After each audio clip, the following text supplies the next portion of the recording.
ადმინისტრაციული სამართალდარღვევის ფაქტები ბათუმში ჩვენმა ობიექტივმა ქალაქის რამდენიმე ქუჩაზე, ავტომობილები, ტროტუარებზე და რეკრეაციულ ზონაში დააფიქსირა. ნავსადგურის მიმდებარე ტერიტორიაზე კი აჭარის უმაღლესი საბჭოს თავმჯდომარის ათანდილ ბერიძის სამსახურეობრივი მანქანა ველოტრასაზე იყო გაჩერებული. საბჭოს საზოგადოებასთან ურთიერთობის სამსახურში განაცხადეს, რომ საკანონმდებლო ორგანოს თავმჯდომარე საკითხზე კომენტარს ხვალ გააკეთებს. ათანდილ ბერიძის მძღოლთან დასაკავშირებლად პრესსამსახურს ტელეფონის ნომერი ვთხოვეთ, თუმცა აქ გითხრეს, რომ ამისთვის საჯარო ინფორმაციის მოთხოვნაზე შესაბამისი წერილის დაწერა აუცილებელი.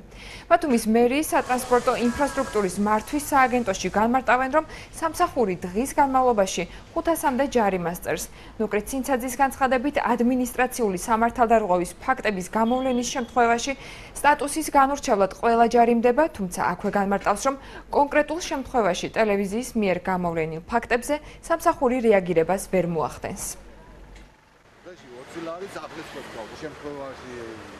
ჩვენთვის სრულად არ აქვს მნიშვნელობა ვისი მანქანა იქნება და ვისი მანქანა ველობილიკზე თუ ტროტუარზე თუ ავტობუსების გაჩერებაზე, იმიტომ რომ ჩვენ ცნობადობა არ გვაქვს თუ ეს ვისი მანქანა და რა არის. ყველა მანქანა, რომელიც სადარღვევაზე ექვემდებარება, მასზე ადმინისტრაციული ჯარიმა ვლინდება ყველასთვის ერთნაირად. ტელევიზიაში დაფიქსირებული ფაქტები და ჩვენ კამერებზეც დაფიქსირებული კადრებით ვერ მოქმედებთ, ჩვენ მოქმედებთ, როდესაც ადგილზე თვითონ ჩვენი წარმომადგენელი მონიტორინგის სამსახური გადის, ნახულობს დანაშაულს.